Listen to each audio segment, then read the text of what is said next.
You are clear to enter. Welcome to Pizza Planet.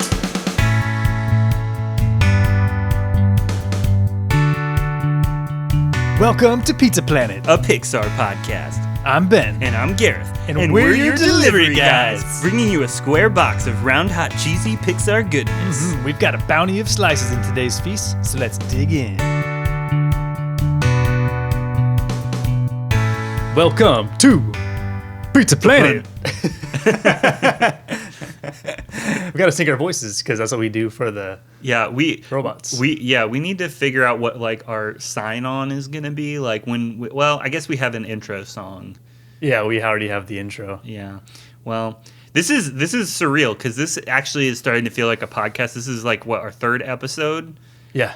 People sometimes don't make it past number 1. That's true. We've made it to number 3, Ben. We did it. We're a podcast now. Yeah. Fish, yeah. So today we are talking about Pixar theatrical shorts. Oh, yeah. Not to be confused with the other 3 categories of shorts. Ben, do you know the 4 categories of Pixar shorts? The 4 category of the shorts, I do, but I feel like you would describe them better. So what are they? So first you've got your early Pixar shorts. So basically the stuff before they were making movies, they were making shorts, you know, your knickknacks, your tin toys, those guys. And then you've got the theatrical shorts. And those were the shorts that were theatrically released with movies. Like it used to be common for Pixar to release a movie in theaters with a Pixar short at the top. And then they have the straight-to-DVD shorts. Those are usually the movie tie-ins. So like your Mike's New Car, your Jack Attack, anything that ties in with the movie. Those were usually straight-to-DVD shorts. And then you've got now the Spark shorts, so the shorts that are just straight to Disney Plus. So those are the 4 main categories of shorts. I guess there are technically other like weird categories where you've got like the Toy Story short films, and you've got the Cars short films. But we're not going to be talking about those for a while. Today we're just talking about the theatrical shorts. Yes. And we're going to be talking about our top 5. Yes, we both have a top 5 list. We don't know each other's lists. I mean, we know. I guess we technically know what's on each other's list. We just don't know the order. Yeah, the order. Yeah. Okay, and we reviewed all these films, not all of the shorts, but the ones that are on our top 5 list. We reviewed those before recording this, and we're going to be going over those. And starting at number 5. So should we just dive into it? Yeah, man. Let's go for it. Okay, and you want me to go first? Yeah, start it off, man. Okay, so my number 5 favorite Pixar theatrical short is Lifted. Ooh. Which, I'm trying to remember. Is this from Ratatouille? This was before Ratatouille, wasn't I believe it was before Ratatouille, yeah. Yeah, I should have written all of them down. Like, I'm trying to remember which ones aired. So this would be 2007. So the one with the guy getting abducted by an alien. Yeah. Except it's actually a teenager who's taking his driver's test. Oh, yes, the alien, yeah. Yeah, teenage alien. This is just a fun short. Like I see one thing you'll learn as we're going through this list is like the ones that I love are the ones that have really fun, unique, original concepts. Uh-huh. And I just like the idea of like turning a alien abduction into this like comedy about a teenager taking a driver's test. It's just ridiculous. I know. It is. It's so brilliant. That when I was watching it, I just thought like the way it's set up, it's just so brilliant because you see this guy sleeping, you see this like bright lights, and then you see him like start like moving. He's getting like lifted up, and he's heading towards the window, and you're like, dude, this is crazy, like so eerie and creepy tone. And then he slams into the wall, and then it cuts to the alien with his like finger on the knob nervously, and then it cuts to, I think my favorite comedic part at the top is that it cuts to the instructor and he clicks his pen. Oh yeah. It's like, okay, this is brilliant. This is so good. Yeah, I liked the comedy in this one it's so well timed. Like, of all the Pixar shorts, this is definitely one of the funniest ones. I think my favorite comedy moment is when the alien kid gets really frustrated. He starts just button smashing. Like, he's got all these switches on this switchboard, and they're all identical, and there's like hundreds of them. And so he just starts waving his arms across the switches, just trying to make something happen. And all this crazy stuff is like happening to the sleeping guy in the farmhouse. And at one point, like, he starts floating gracefully towards the UFO, and he's like outside the house, but then he gets transported back into the house, and then chaos ensues, and it's just this funny like split second blink and you miss it moment where it's like, oh, he's doing it. Oh wait, no, he's not. Yeah. Oh man. Yeah, and it's just like so good too, because you really feel for the guy. He's like, we remember driver's test. It's just nerve wracking, Yeah, it's relatable. It's for sure one of the best things about comedy is when it can be like really relatable, and this is definitely that. Another thing I'll say about this short is it's like on a technical level is a pretty cool exercise in lighting. I feel like a lot of the time you see a short and you can kind of see how it's an exercise in some sort of animation technique. And in this case, like lighting is a big part of staging this because it's nighttime, but then you've got this tractor beam and the way it casts light into the room, and just it looks really cool. Yeah, it really does. It looks really cinematic too. Yeah, I was going to point out, I don't know if this counts as an Easter egg, but did you watch it to the end of the credits?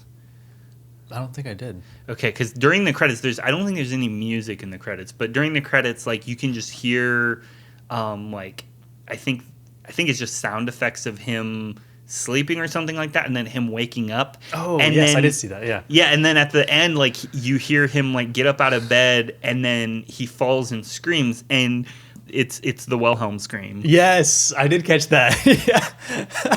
So I don't know. I don't know if that's if that counts as an Easter egg, because the Wilhelm scream, as we pointed out in the Toy Story episode, that was used in Toy Story also. That's true. Yeah. I don't know if we need a stinger for Wilhelm because everyone knows it. Yeah. But actually, we could use it because it would be royalty free. I think maybe public domain. I'm pretty sure Wilhelm is public domain. Yes. So yeah, that was lifted. It's so good. Yeah, check it out. I feel hopefully we're doing a good job of at least teasing it, like, because we don't want to like spoil it, but we also want if you to, haven't seen it, assuming you haven't seen it. Yeah. I would hope a lot of people have seen it, because if you haven't, that probably means you missed Ratatouille in theaters. Yeah, which is sad because that's my favorite Pixar film. Hey, spoiler alert. Crap. This is not feature. This is shorts. Okay. What was your number 5, Ben? Okay, my number 5 was Jerry's Game. Oh, yeah. Yeah. So Jerry's Game is so good, and definitely also check this one out. It, to me, is such a classic Pixar short film. It premiered in front of, was it Bug's Life? Yes. Okay. Yes, it was in front of Bug's Life. Yeah. And it is just so, I mean, it literally is classic Pixar, but it's this whimsical comedic short about this old man who he's at this park and he's playing chess, and he's by himself in this park, and he just takes turns basically going from one side of the table to the other side of the table, like playing himself. And it's this really funny short because it keeps cutting back to the point where you actually believe that he's actually playing himself in chess, and it's so good. There's some really funny parts to it, and just a clever short. Yeah, I remember seeing this one when Bug's Life came out on VHS, actually, and because I didn't get to go see Bug's Life in theaters, but I watched this VHS a lot, and I would always watch Jerry's Game at the top, and it confused me as a kid because I was like buying the fact that there were two people. Yeah. Like I actually fell victim for the I mean, like, the whole joke is that it's one guy, but I second guessed that every time I watched it. I was like, no, this is two guys. One of the guys has glasses, one of the guys doesn't. Like, Yeah. and at the end he gives him his dentures. Like, this is two guys, and it took me a good number of years of maturing to understand that that's the joke. It's one guy. Yeah. Sorry, I'm trying to look up what year did Bugs Life come out. I want to say it's 97. Yeah, feel free to use... It's 98. That would have been my second guess. 98, okay. So yeah, this is the earliest theatrical Pixar short. So what do you think of like the animation as far as like it being the oldest on this list? Yeah, you definitely can tell it kind of has a Toy Story, Bugs Life vibe as far as the animation. It's a little bit more... I don't know, the word rudimentary is right because it's still really good animation, but it definitely you can tell the difference. But it's done so well, and the story is great, the pacing's great. I mean, you totally don't even think about the fact that it's that old. Yeah, it feels very fresh and fun. Yeah, I was very impressed with like the environment. Like it was a very, very cool backdrop. Like it's set in the fall. It's got really pretty like leaf colors, and there's leaves on the ground and stuff like that. It's impressive because back then they were not all the way there when it came to textures. Yeah. And textures are what like dress a scene like really nicely. And in this particular movie, I feel like they were able to work around that and really make the scene work. Like for example, I noticed that the chess pieces are all like wood. And so like wood grain is a lot, I think, easier to duplicate in animation than maybe some other materials. And that's just what I'm guessing is a reason why they did it the way they did. But yeah, I did want to point out, I think this counts as an Easter egg. Mm-hmm. Did you notice the cigar box? I did, yes. It says P.T. Richmond handmade Pixar shorts. Oh, I just saw the Pixar shorts part. Yeah. I don't know who P.T. Richmond is. I should have looked that up before we started the podcast. But yeah, that was something I had never caught before. Also, the music, spectacular.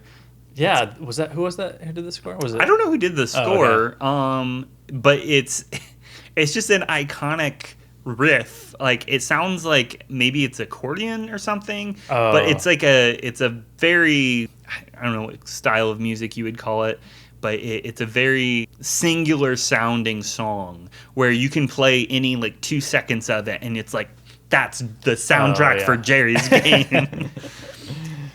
So did you notice also Easter eggs that the old man is in Toy Story 2? He's the guy who works on Woody. Oh yeah.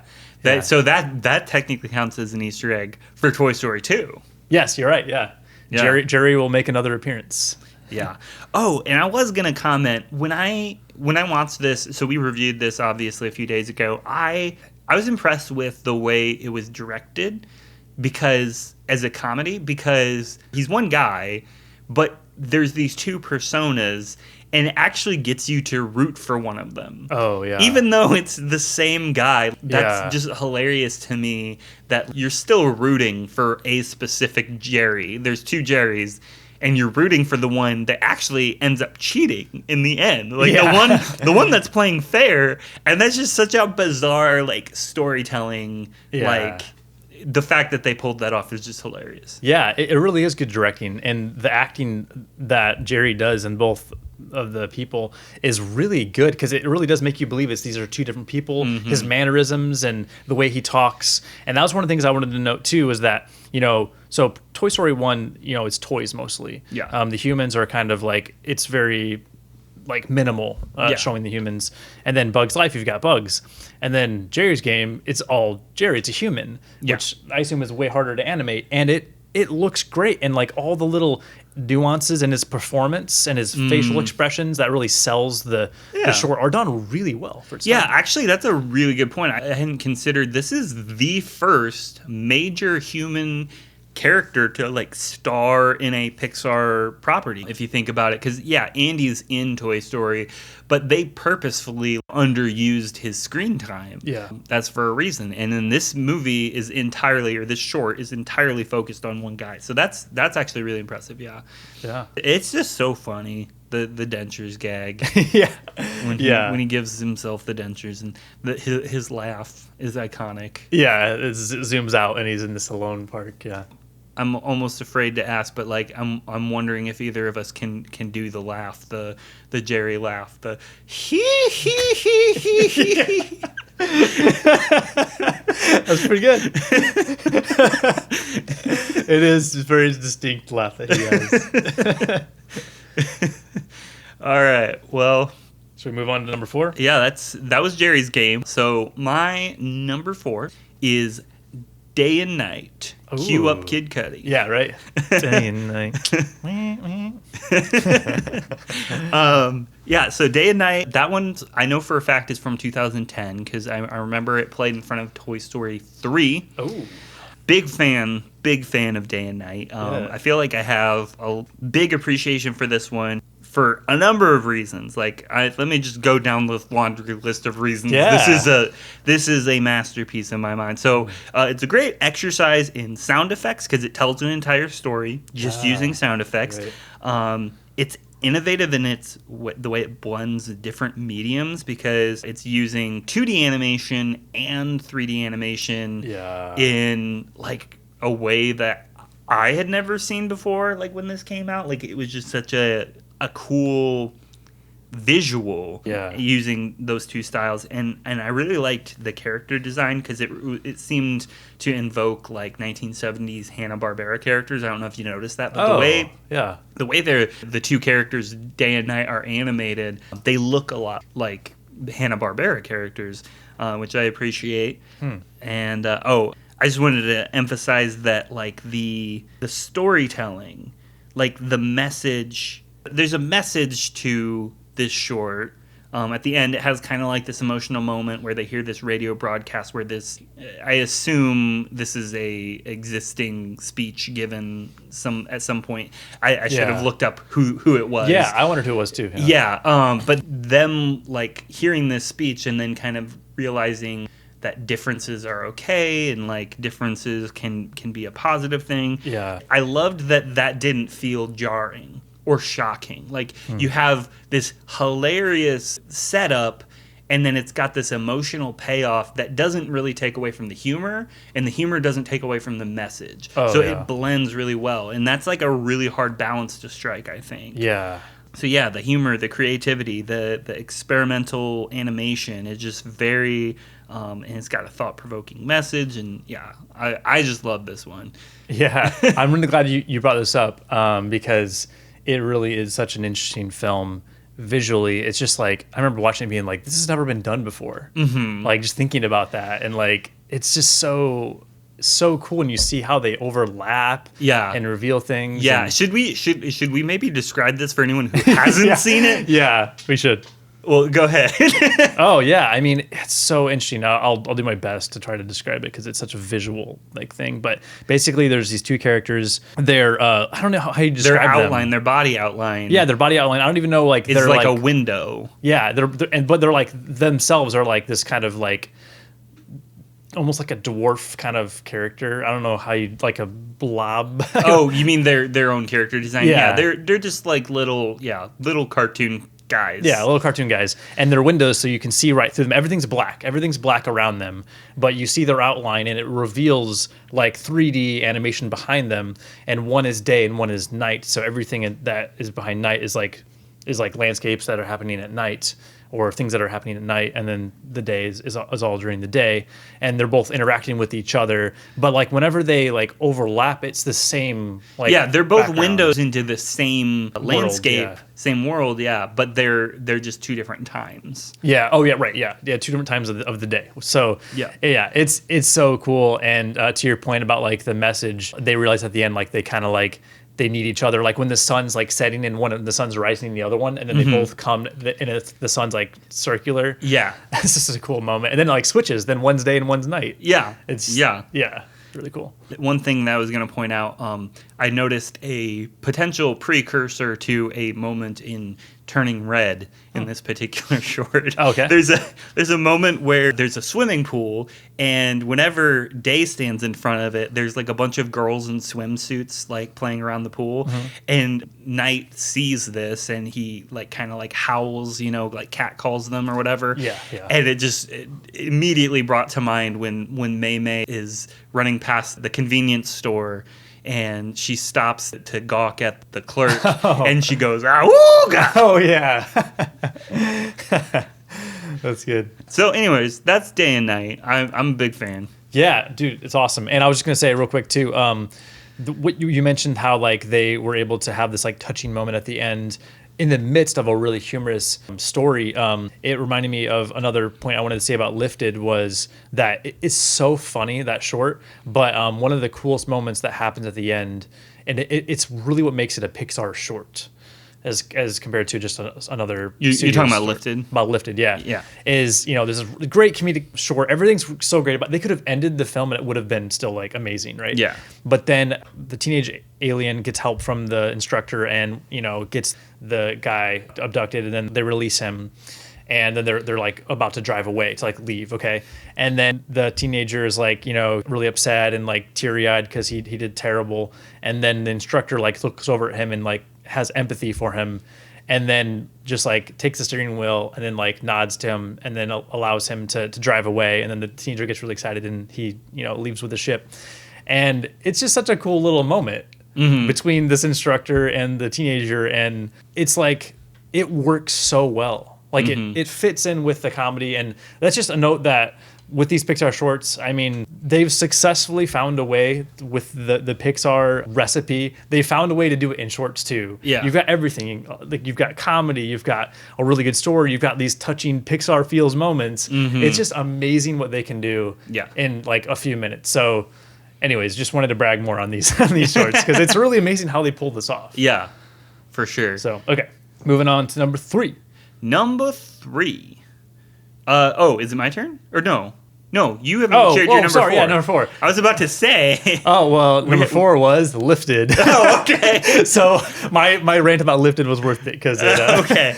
I was about to say I wonder if he's going to talk about Lifted on his list later. And didn't he actually crash it after that emotional moment where he hands over the steering wheel? Oh yeah. He flies away and then and all of a sudden you just see the ship go away and then boom, it like hits right on top of the house and you think like, oh my gosh, he just crushed the house. Probably killed this dude. First Pixar casualty since Hopper in Bug's Life.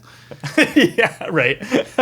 And then the plane pulls, or the ship pulls away, and then that little hole where they abduct the human, that hole is protected him in his bed, and they fly away, and so there's just the guy on the bed and on this little piece of land, and all around it is this giant crater.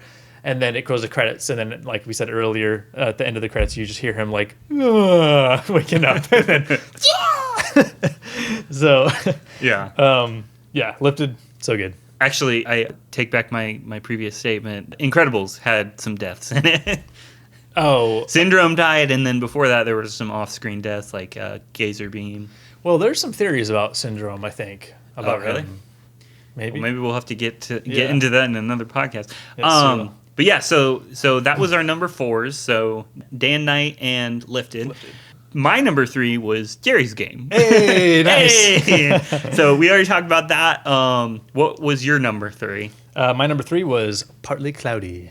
Ooh. Yeah. Yeah. So I will say Partly Cloudy is a great pick. I'll go ahead and let you share first, though. Yeah, dude. So Partly Cloudy is just a great short. It's a really clever short in that it plays on the whole idea of like, storks are like what bring, children to families. And basically you see in the very beginning of the short that these storks, they're flying, they deliver all these babies, they deliver kittens and little puppies to families, and then they fly back into the sky, and then you follow them, and then they go up to these clouds, and these clouds are actually like characters. And the clouds, they just kind of poof into existence, different like animals and babies, but also like other things too.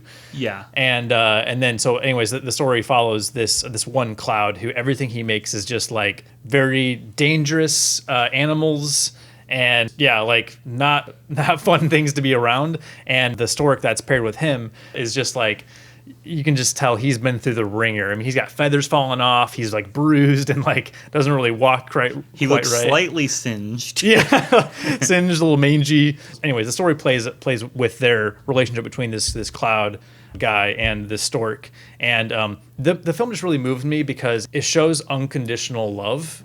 Yeah, specifically in friendship.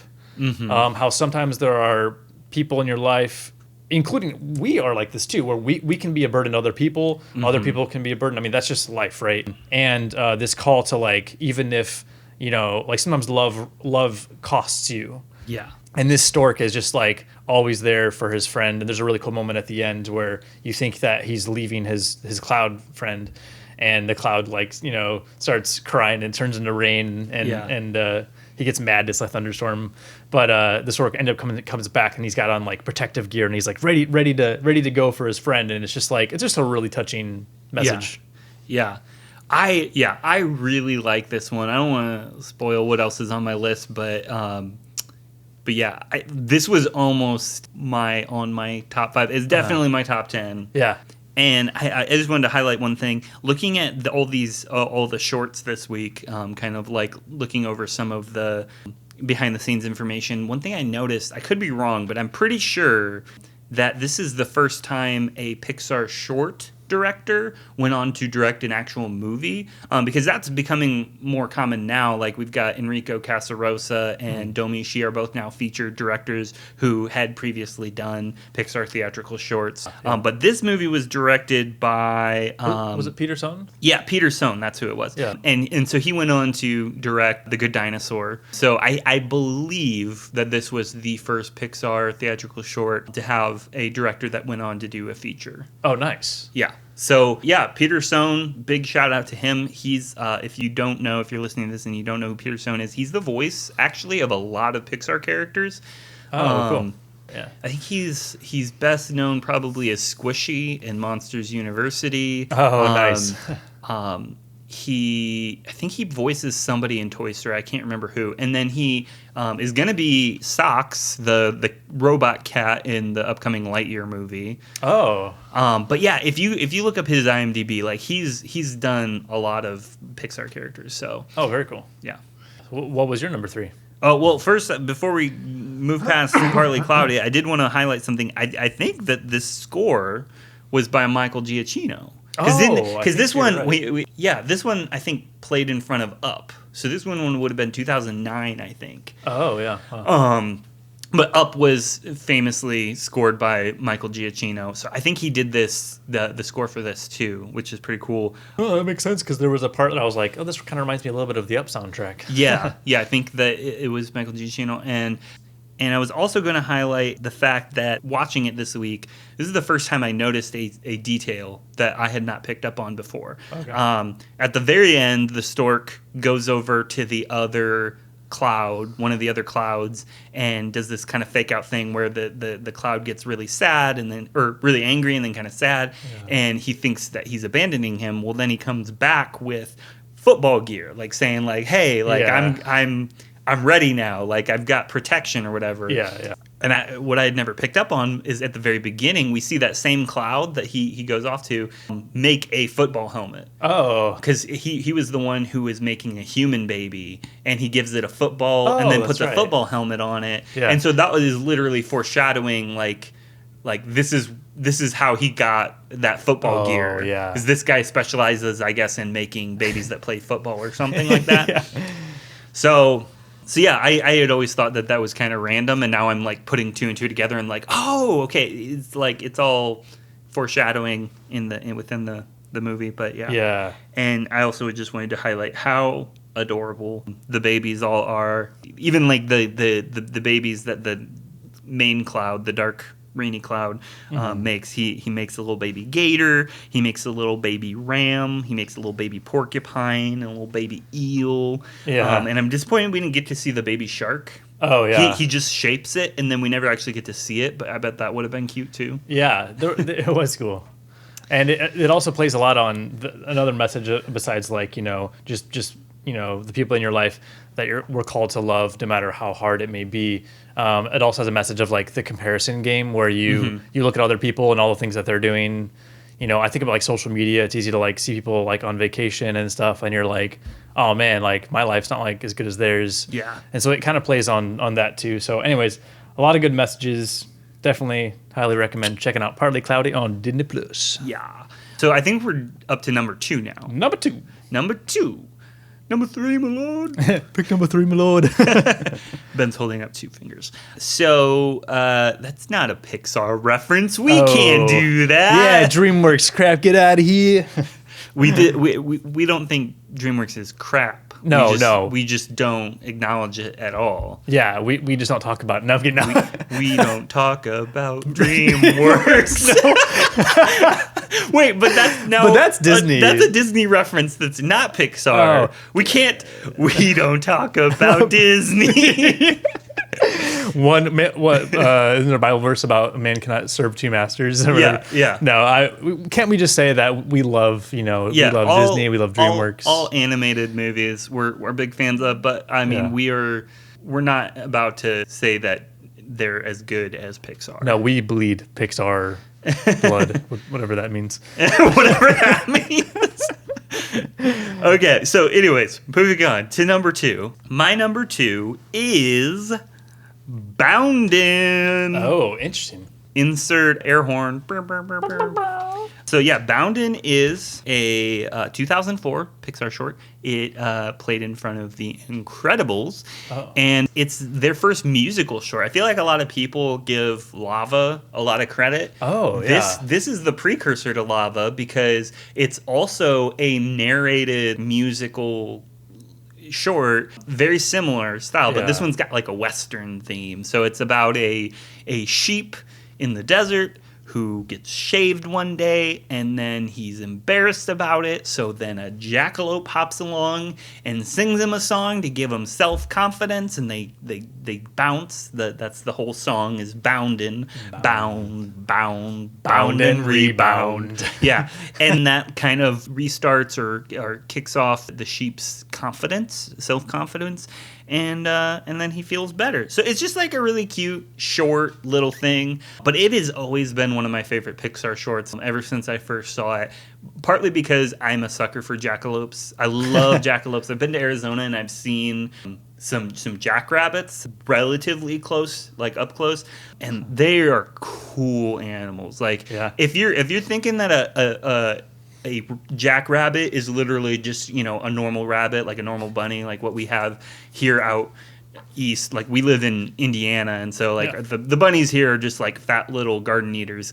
And no, the stuff out west, those things are impressive specimens. Like they're so fast. They will like disappear in like a split second, and you'll be on like a completely flat area where you can see for miles, and it'll just disappear. Wow. It's crazy. So anyways, I like jackrabbits. I like jackalopes because they've got the kind of whole mysterious cryptid mythology behind them. Oh, yeah. But yeah, this short is about the sheep and the jackalope, and there's banjo music. And I was gonna say another thing that's really cool and unique about this is the entire thing was written and directed, and music was written and performed all by one guy. Really? Wow. Yeah. So Bud Luckey, who he was a Pixar employee. He actually voiced Rick Dicker in The Incredibles. Oh. And then he went on to become the new Eeyore for Disney. He voiced Eeyore in like the 2011 Winnie the Pooh. Oh. Yeah, his name is Bud Luckey. He wrote and directed this, and he wrote all the music for it, and he performed it. So he's the one singing and doing the voices of both the jackalope and the sheep. Whoa, jeez. Yeah. That's awesome. It's impressive because that makes it way more like cool because it feels like a very personal, like this could almost be maybe like a nursery rhyme type story that he would tell like his grandkids or something. Like I don't know where it came from, but it definitely feels like it's got that like, hey, let's sit down and listen to Grandpa tell a story kind of vibe. Yeah, it does. So yeah, and I love any kind of music with banjo in it. And there's harmonica in it too, and it has everything that you like. Yeah, it's just it's just like it just is playing all the right notes for me. I will say though the one strange thing about it is the character design. I actually will give them props for the character design because it's very outside the box. Like I actually like the way they did the jackalope because they give him a little bit more of a plump look. Yeah. He's got like these giant feet. Normally jackrabbits or jackalopes are more slim, more like aerodynamic, but this is a very wide framed jackalope, which is just unconventional but very cool. Like, I think he looks good. The one character design that felt a little bit odd to me is the sheep. For some reason, he always just looked off-putting to me. Like the way I don't know if it's something in the face maybe that just made him look like kind of shady, kind of like, I don't trust that guy. Yeah, his face reminds me a little bit, just a little bit, of Smeagol, like from Lord of the Rings, which sounds terrible. Like, it's not that bad, but he does look a little bit kind of slightly creepy, but makes you feel for him. Yeah. But anyways, that's Bao-ndin. Did you have any thoughts on Bao-ndin? Yeah, it's a cute story, and it's got a really good message. I feel like it's a really good story for kids. And to your point earlier about, most Pixar shorts are silent. I don't know how you would say that. No dialogue. Yeah. So not silent. But anyways, no dialogue is like most Pixar films are like that. It's all storytelling through visuals and sound effects. Yeah. Or maybe some voice noises, but they're not actually words. This is a musical, like you said, and so it's just an interesting storytelling scene when you're expecting a certain kind of Pixar short, and then you watch this, and it still hits you in the feels, and so a lot of love to Bao-ndin. I like that one. Yeah. Awesome. Well, what is your number 2? My number 2 is Bao. Domishi. Represent. That's the director. She also did Turning Red. Mm-hmm. And I'm sure that we'll both have a lot to talk about. I know you like that film. Oh, yeah. And Bao is just, everyone knows about Bao. It won an Oscar, I think, right? Yeah. I feel like it's like the new Lava in a way, where everyone's was talking about it. In some ways, are talking about it. I just hear people referencing it randomly. Yeah. But so Bao is such a good film. It's about it's a Chinese family, I believe, right? Yeah. About a Chinese Canadian. One thing I didn't catch until this viewing is that at the end of the short film, I won't spoil anything, but at the end of the short film, the dad is wearing a Canadian leaf on his sweater. Interesting. Which totally lines up because Domi Shi is Canadian, and she directed Turning Red, which is also about a Chinese-Canadian family. So it all fits. Yeah. That's so cool. Yeah, so it's about a Chinese mother, and she's like, looks like she has somewhat of a struggling relationship with her husband. It's a little unclear, but she seems just kind of down, and then she's cooking these dumplings. We actually see this in Turning Red, this similar dumpling, whatever that's called. We apologize if that's not the right word for what that food is. Yeah. Is it actually called bao? Is that what it is? Oh, we should look that up. And again, we probably should have looked it up before we did this podcast. We are going to do much more research next time. So sorry, guys. So she's cooking, these, we'll call them dumplings, and then it comes to life, and it's this little baby, and it's like crying, and she's like, her eyes like open. We actually see her eyeballs, and then she starts taking care of this dumpling, and it's kind of like strange at first as you watch this, and then you kind of just like accept it, and she's like caring for it. And anyways, the whole film was about her relationship with this like child dumpling, and she's like so overprotective as it's growing up. Yeah. It's not just as like her caring for it. It's literally growing in independence throughout the short. Yes, that's a good point. So we see it growing. We see, she's like getting taller. She's marking the walls, And anyways, there's a lot of vibes to me of Finding Nemo in the message about a parent being overprotective, and which I love that film and too. But so it's a really touching film. There's the spoiler that everyone talks about, the shocking spoiler. I won't spoil it just in case you haven't seen Bao. But that, of course, everyone talks about that moment. Yeah. And I remember being in the theater, and I literally heard someone out loud go like, "What the beep?" Well, wait, I was with you because we saw this in theaters together in Chicago. This was in front of Incredibles 2. We were with Andy. With Andy, yes. Yeah, because I remember that moment that you're talking about, and I literally did one of those like really loud gasps because I was like, yeah. Well, I know that you love this film. I want to get your thoughts too on Bao. So. Okay, so let's go ahead and get this out of the way. My number 1 is Bao, and yes, oh my gosh, it's it gets number one on my list, and it's been number one ever since I saw it in theaters with Ben, as we just mentioned. Interestingly, in front of Incredibles 2 in 2018, what's interesting about that is my number 2 is Bao-ndin, which played in front of Incredibles 1. Oh, interesting. So there's a bow at the beginning of each Incredible movie. Anyways, yeah, we saw this together in theaters, and I just remember being like, this is the first time I'm shocked by a Pixar short, and like not just shocked, but entertained in a way I didn't expect to be entertained, and then like actually have something thought-provoking happen that makes you go, oh, what does that mean? For a good part of watching Incredibles 2, my mind was still on Bao. And there's never been a Pixar short like that, like where it haunts you and it makes you think about it. It makes you want to like rewatch it because it's like, well, I want to figure out like, you know, what it all meant. Like, what is Domishi trying to say with this? It just felt like such a departure from the, you know, comedy, heartwarming blends that all Pixar shorts kind of are. And then this one broke out of that and was like, okay, yeah, we're going to have some funny moments. We're going to have some heartwarming moments.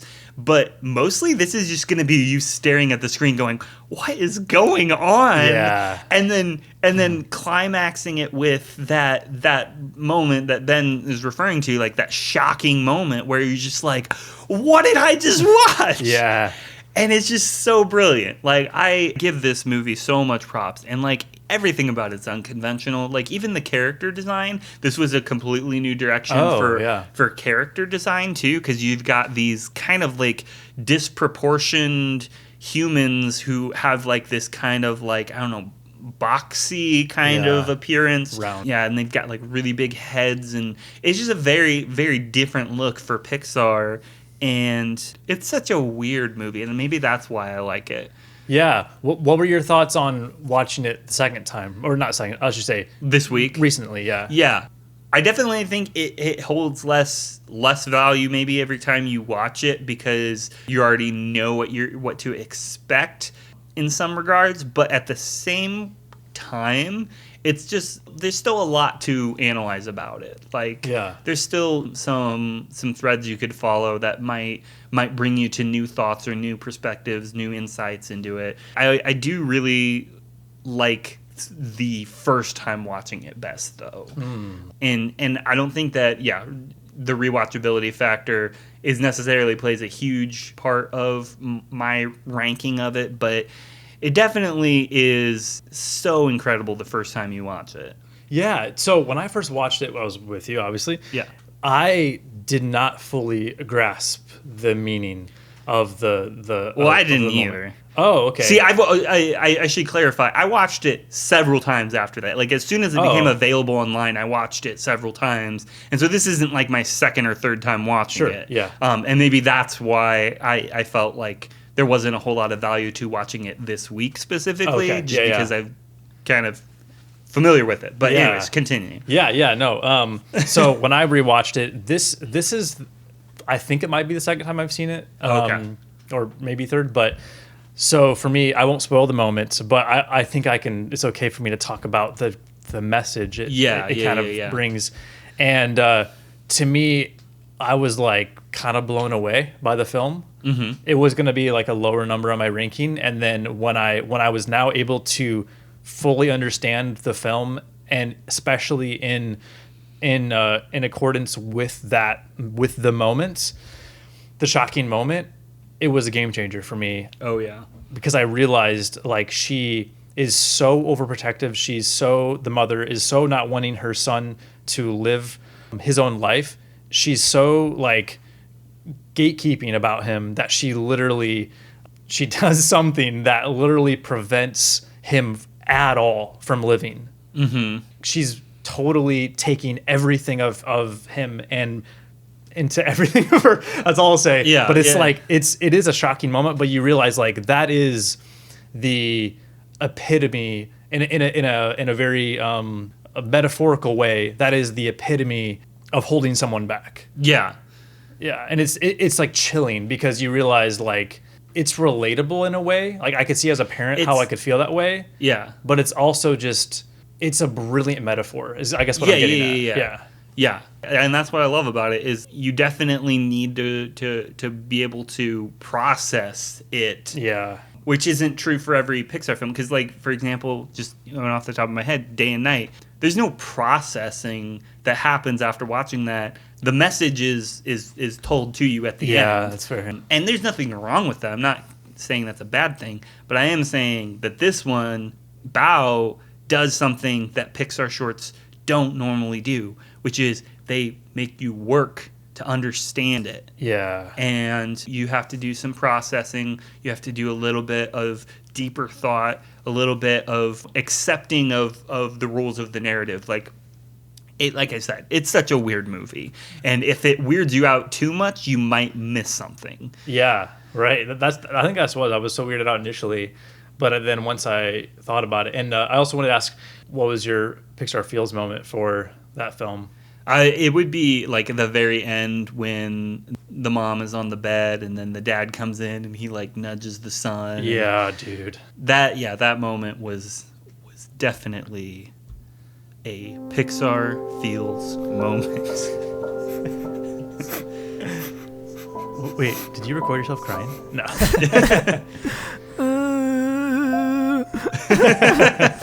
We're gonna laugh every time we play this stinger, and it's gonna like totally like sap the effect out of it. Yeah. The last thing I was gonna say about this is I genuinely wonder what the inspiration was for this, because like did Domi Shi just like have a trippy dream one night and go, oh, I'm gonna turn this into a short film, like because I feel like that I have trippy dreams sometimes and I'm like, oh, I should turn this into a short film, and then I go, oh no, that's kind of weird, but that's what this is. It feels like, you know, somebody had a weird trippy dream and then they ran with it. They're like, oh, I don't care if it's weird. I don't care if it came from like the deepest, darkest parts of my subconscious. Like I'm gonna put it on a screen. Yeah. I don't care. I don't care. Dude, it's brilliant. Yeah. So anyways, we've talked a lot about Bao. That was my number one. I would love to know what your number one is, Ben. Number one is... Drum roll. La Luna. La Luna. La Luna. Directed by Enrico Casarosa. Casarosa. Director of Lucar. Yep. So this is the third Pixar short we've talked about then that has a director that went on to do a theatrical, like full feature-length movie.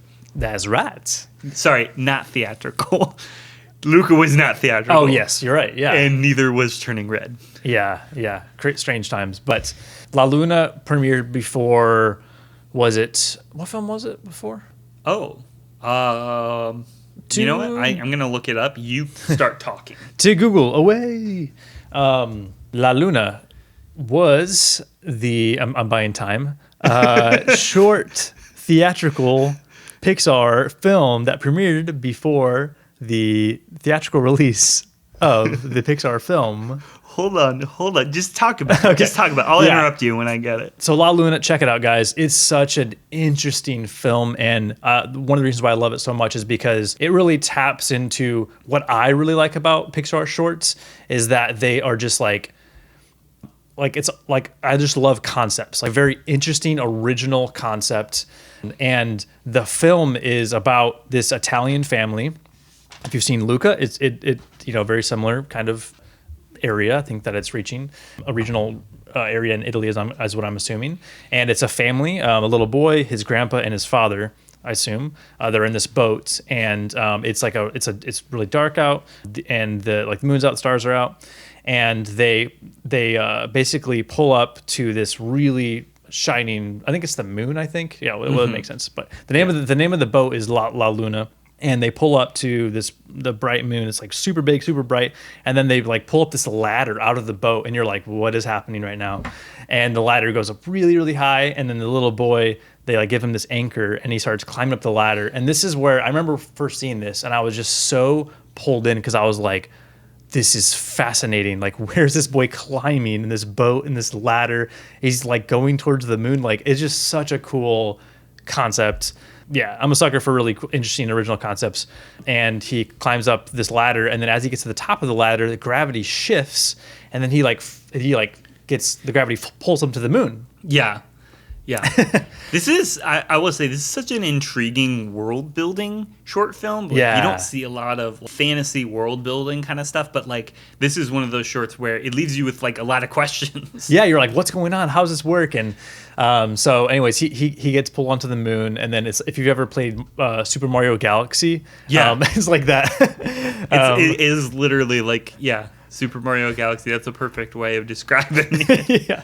And then his father and his grandpa get up there, and they start like raking these like little tiny stars that are on this moon planet thing, and they're like raking the stars, and they're trying to clean it up, and they're glowing. They're the main source of light. Yeah, that's right. So there's these glowing stars, and one actually like you can see them like it like flies and it like crash lands on the moon, and so there's this whole story about like this like a coming of age story in a way where this boy is like, you know, he's kind of taking after his father and his grandfather, but they're kind of like the father and the grandfather are kind of like disagreeing a lot on like what the boy should do, and so it's kind of this playful comedy between how to do his job. How to like they're like critiquing his job, and so there's like some family dynamics there, and then in the end of the story, the boy is like kind of like, you know, trying to find his own way of doing things, and the kind of the really cool like Pixar moments in a way, not really feels, but a really kind of cool way to end the film is after they're done working on the moon, they come back down into the boat, and like the last shot is you see it's a crescent moon now. That they've raked all the stars, and now it made the moon a crescent moon. So it's kind of like it's suggesting that in this world, like that's how the moon, it's the phases of the moon are by these workers. Mm-hmm. So it's just like so cool. I love it. Yeah, like I said, the world building is so like intriguing, and it's so cool, and it's creative, and it's visually beautiful. Yeah, it is. The way they play with visual, like. This is one of those stories where it is absolutely something that works 100% better because it was animated and not done in live action. Oh, yeah. Like, because they do all these, like, fun little, like, visual gags. Like, for example, like, the grandpa is sweeping with a broom that's shaped like his beard. Oh, yeah. But then the dad is sweeping with, like, a, like, one of those bristly... Oh, yeah. Like, bristly. It's also a broom, but, like, one of those, like, wide... brooms, I don't know what you call them, but with like bristles and stuff, and it looks like his mustache. Yeah. And so you get to add a lot of like caricaturizations and stuff like that, and then the stars themselves are actually shaped like stars, like the shape, not like literal balls of gas, you know. Oh yes. Yeah. They're more like glowing stones in the shape of stars. Yeah. So, yeah, it's very, very, very beautiful. And the music, again, I think this is Michael Giacchino. Oh, yeah. Yeah, I think it is. So, really, really cool soundtrack. I did look it up. This played in front of Brave, so it was 2012. Okay. Yeah, I think I remember, because I know I saw Brave in theaters, and I think I remember being, like, more impressed with this than I was the actual feature-length movie that played after it. Yeah, we'll have your analysis on that film soon. Yeah, I see. And the fact that this has like magic in it is really cool too. Like literal magic. Like they're in a boat, but then a ladder like comes up out of the boat, and it's like, where did the ladder come from? Yeah, where did this huge ladder come from? There's so many questions, and yeah, I think for me, like, you know, I have you know Bao and Partly Cloudy, like my 2 and 3, because those films have such good messages and they're thought provoking. But for me, La Luna is just a visual, like the wonder behind the film.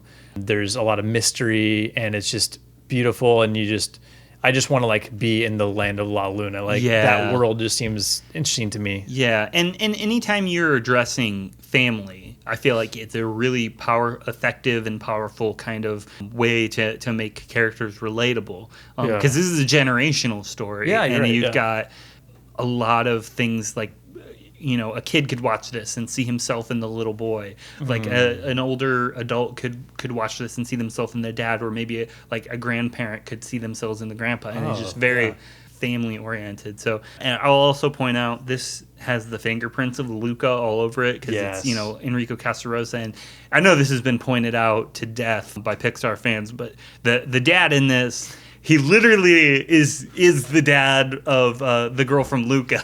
Yes, yeah. With the small face and the eyebrows like Yeah, and then like the yeah. giant mustache that covers half his face. Half his face, yeah. And then he's got like a big broad kind of figure, and Yeah. it's just funny how he carried that over. Yeah. But anyways, Copy paste. No. I'm sure it's much more than that, but yeah. So those were our top fives. And before we sign off, I thought we could give some honorable mentions. Ooh. So I will share real quick Yeah. that my full top 10 list did include Partly Cloudy, which we already talked about, La Luna, which we already talked about. I think both of those are brilliant. They absolutely deserve to be on top 10. I kind of hemmed and hawed about whether it was going to be Lifted, Partly Cloudy, or La Luna. That was going to be take the number 5 spot. I ended up going with Lifted. But also in my top 10, I got the Blue Umbrella. Oh, yeah. That one's really cool. One Man Band and Presto. Oh, yes. Those are all good. Yeah. Yeah, you can't go wrong. I have 3 honorable mentions. I have, of course, Day and Night. And then 2 more that we didn't talk about were Lava and Piper. Okay. Yeah. Well, I have a lot to say about Piper. Oh. So we were going to go over some less than honorable mentions later. You're like, I was going to cover those, but in less honorable. But no, did you want to talk about any of those specifically? Oh, I mean, it's tough because we both have so many honorable mentions. I guess I'll just talk about Lava because I'd be curious to hear your perspective. But there are so many other good Pixar shorts like we were just mentioning. But I do think Lava is interesting. I mean, it's of course a fan favorite. Everyone loves Lava. Mm-hmm. But I do think there's something about Lava that I think is easy to just dismiss as like, oh, it's like playing into the Disney fan crowd because it's a musical, which is really impressive to do. It's really cool storytelling through song, which I think is kind of neat. Yeah, it's really cool, like visually, like volcanoes that are like they're like stuck in their positions. Yeah, and there's this love story, so it's kind of like interesting storytelling on there. And I mean, the songs are catchy for sure. The song is catchy, but I think it's a touching story. It definitely is not top 5, but I liked it. But yeah, what is your hot take on? Did you have a hot take on Lava? Or? Not on Lava. Lava. Oh, it was Piper you were going to talk about. Okay. Piper. Yeah. So yeah, my beef with Piper, and now don't get me wrong, I like Piper. I think all the Pixar shorts are great except for maybe Lou. But we don't need to talk about that. That's my main less than honorable mention. But I just wanted to mention that for me, Piper is so forgettable. I think that it rides one specific quality that it gets all the praise for, but it doesn't fail on other levels. It just manages to be sufficient on other levels. The one quality that it rides is it has like photorealistic animation. Dude, it's so good, yeah. But my problem is that I feel like photorealistic animation in this context, it just diminishes part of what I love about animation. I feel like if you're going to use photorealistic animation, it should be for a reason. Oh, okay. And it should be like, I don't know, like when I watch animation, I kind of want to see something that I can't see otherwise. But this Piper just feels like a nature documentary. It just looks like a nature documentary. Yeah, like Nat Geo, and it's a cool looking nature documentary, sure. But like, here's the 2 titles I'll bring up to kind of contrast my argument. So Dinosaur is a movie by Disney where they did photorealistic looking dinosaurs, told a story with them. That makes sense because you can't tell a story with dinosaurs. They are no longer alive. Yeah, so that was literally the only option. That made sense to do that. But then For the Birds is about birds. You can see birds outside, but they did these ridiculous caricatures. Like they've got the one big bird and they're all blue, and then the tiny little birds that just look they're all clearly cartoon style. So this is photorealistic birds. So, and I feel like if they had made it about dodos, that would have justified. That would have been cool because nobody alive today has seen a dodo. Oh. So you could do photorealistic dodos. Imagine how cool that would be. But no, they do sandpipers. I'm sure there's this nature documentary out there somewhere that has sandpipers in it, and it just looks like that. So I just feel like Piper is forgettable. I feel like it rides the wave of like, yes, we've achieved like photorealistic looking animation, and that is an achievement that I didn't necessarily need from Pixar, unless they're going to use it for something, like I said, like dodos or dinosaurs. Yeah. I don't know. Yeah. I can understand where you're coming from. I just thought it was this story.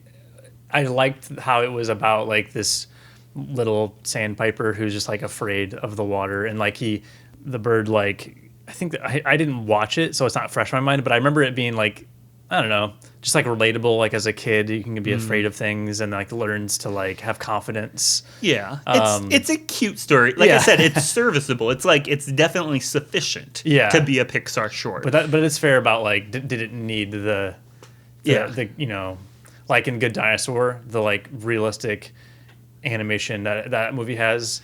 But then it's like, did that need that? But did it add? Or did the story match? Maybe is a better way of saying it. Did the story match the quality? But yeah, so those were my thoughts on Piper. Well, I don't have much more to chat about. Did you want to talk about or is that? I have no thoughts on Lou. Lou is the most forgettable Pixar short. I literally don't even remember who the character is. I remember that it's a character.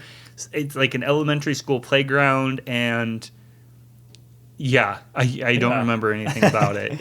I remember I've seen it multiple times, and I remember both times I saw it being like, what? What's going on? Yeah. Yeah, I don't know. Did you have any thoughts on it? No, I haven't seen it recently to be able to talk about it much. Okay. The other short I was going to mention that I just kind of wanted to ask a general question about was Sanjay's Super Team. Mm-hmm. So this is something that I've always been kind of afraid to bring up because it's not that I don't like it. I don't want people to think that I don't like it. I just find it slightly weird. And I'm curious if other people feel similarly about this. So what I want to ask if anyone who's listening happens to be Hindu, do you guys like find this to be an odd concept for a Pixar short? I only ask because, so I'm a Christian, and I feel like if someone like a Christian who worked at Pixar was like, I'm going to make a Pixar short where a kid turns the Old Testament prophets into superheroes, I would find that odd. Not necessarily offensive, just strange. Okay, yeah. And so I don't know if the Hindu community has like embraced it. Like, I've never heard a Hindu perspective because I know that the director is Hindu. Oh, okay. But I don't know like what his peers would say about it. And I'm just curious. So if you happen to be a listener who is Hindu, you know, be very interested in hearing your perspective on that. Yeah, that's really interesting. And I never got a chance to bring this up, but this is my chance. So with Turning Red, there's a scene early in the film when Mei Mei and her mom are like kneeling and like praying. Yeah. And that actually reminded me of Sanjay, of him and his dad praying. And I remember thinking like, oh, this is kind of a cool, like, it's rare in Pixar films to talk about or reference religion, and both these situations similar, like they're kneeling in front of this kind of religious backdrop or whatever. And I just thought that was interesting to tie those two like moments, but also it is interesting seeing Pixar touching upon religious themes because it doesn't happen very often. Mm-hmm. And I think it's really fascinating, and I'd love to see more of it. I'm a big fan, and I know you are too, of Prince of Egypt, the DreamWorks film, and like their approach being very thoughtful about the adaptation of the Old Testament story. That was more like literally the story of Moses. But I just think it's cool that they're doing it, and hopefully they're doing it in ways that the community embraces. If you are like like I said, religious and you have any insight into this, I'd just be curious like to know, like, do you think Turning Red, Sanjay Super Team, do you think these portrayals of religion enrich or belittle your faith, or are you indifferent about it? Like what what does it do for that, you know? Yeah, that's a good topic there. Yeah, so to wrap things up, Ben, I didn't tell you I was going to do this, but I have some quick questions. Okay. Quick questions just for you. So to close out the podcast, I got 3 questions. Question 1. Now that Pixar has officially done a spin-off, as in Lightyear, how long do you think before they start turning their shorts into feature-length movies? Ooh. This might be a rhetorical question, Yeah. but, you know, just... This is something that occurred to me while I was reviewing the shorts this week. I was like, you know, some of these would make great feature-length movies. Yeah. Which brings me to my second question. Okay. Out of the Pixar theatrical shorts, which one deserves to have a feature-length adaptation? Ooh, I'm adding that to our list of future episodes. This is a big opportunity for a Pix pitch. Yeah. right now. Well, that's a really good idea, and I could see them doing that. I mean, yeah, like Lightyear, you know, we see the trailer of it, and we're like, oh, this is really interesting. But like, if you would have pitched that to me a while back, or maybe even just said like, do you think Toy Story, or I mean, do you think Pixar would ever make a movie about, you know, one of the toys, what it's based off of the real person? I would have been like, that seems a little meta. I don't think they would actually do that. Yeah. That's like too deep. Yeah. But they're doing it. But yeah, as far as Pixar shorts, I mean, La Luna, I think that would be Yeah, because awesome. I have so many questions about that world. I agree. That was going to be one of my pitches is like, let's, you know, explore that world more. Yeah, just off the top of my head, but what about you?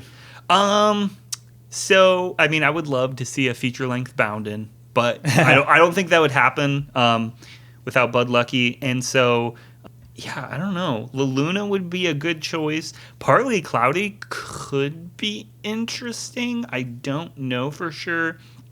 But yeah, a lot of the comedic ones, I feel like, you know, Lifted, One Man Band, Presto, those ones I feel like are solid concepts where you can't really ruin it if you go feature length with it because it's based on a mostly humorous concept. Yeah. So it's not too hard to, or it's not too easy to mess up. I don't think you could do like Bao or Jerry's Game. I don't know. Dude, I think Lifted would be good. Yeah. I think Lifted could be really cool because one of the cool things that Pixar does is they take like an idea or like a concept and then they flip it. So for example, like Ratatouille is a movie about a rat that can cook. It's like those don't go together. Yeah. So like flipping it with like an aliens, you think aliens invade and they come and they, you know, steal humans or whatever, do tests on them. But this is about a teenager who's just practicing. I guess we don't know his intent behind it. Yeah. So something to explore that. But I think it could be cool if his intent was like totally good, and so we're not understanding them correctly. Yeah. I think that could be an interesting film. Yeah. Yeah. Exploring that kind of the relationship between aliens and humans and like maybe have there be some big misunderstanding and like drive home this like friendship that's formed between the human in the farmhouse and this teenage alien who's like very off-putting at the beginning, but then they end up like kind of like building this bridge of empathy.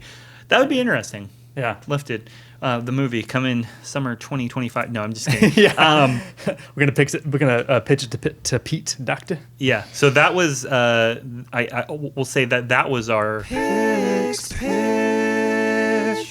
for that question. But no, the last question I wanted to ask, and this is a little bit more anticlimactic. Out of all the Pixar theatrical shorts, which one do you think deserves a sequel? Because this is another thing I thought of is like I feel like maybe not a feature, not all these lend themselves to feature length, but maybe do like a sequel to one of these, like Jerry's Game 2, maybe. Maybe. Day and Night. I don't know if you could like do something like I don't know, like a new twist. Like for example, maybe there's a third character, but I don't know who that would be. Like Dusk or Dawn or something. I don't know. Yeah. I don't know. Anyways, yeah, and like I said, like One Man Band, Presto, those could function with sequels or Partly Cloudy. Oh yeah. We could get a follow up of those two characters. Yeah. Because I'm kind of already invested in them. Yeah, right. I think I can't wait to talk more about Spark Shorts because there's a lot of like building there too. Yeah, that's true. There's So- definitely some Spark shorts that could use like sequels or some sort of like expansion. Yeah, So yeah, we'll definitely talk about that later. but yeah, those were all the questions I had for you.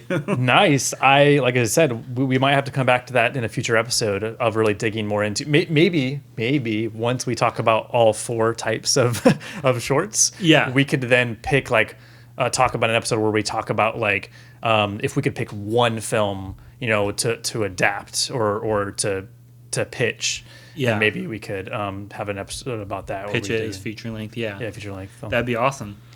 Well, that was the episode, guys. We just went over all the theatrical Pixar shorts, and thank you for joining us.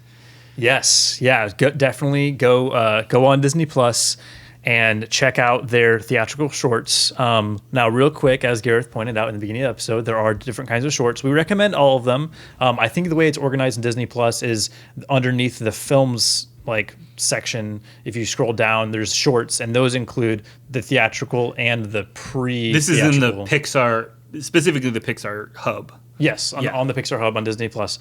In the shorts section underneath the films, there's the theatrical, and then I think at the end of it, it has the pre-theatrical ones, and then there's a list for Spark shorts, and then there's. I could be wrong, but it might be organized differently on each person's account. That could be. It could because I didn't see a place where it was all organized. I just saw shorts, and it was a mix of straight to DVD, theatrical, and Spark shorts, and they were all just kind of like out of order in one little section.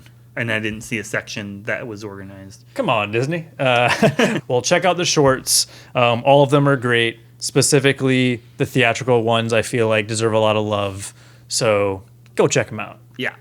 But this has been the Pizza Planet podcast. Yeah. Thank you all for listening, and to infinity and beyond. Over onward. Pizza out.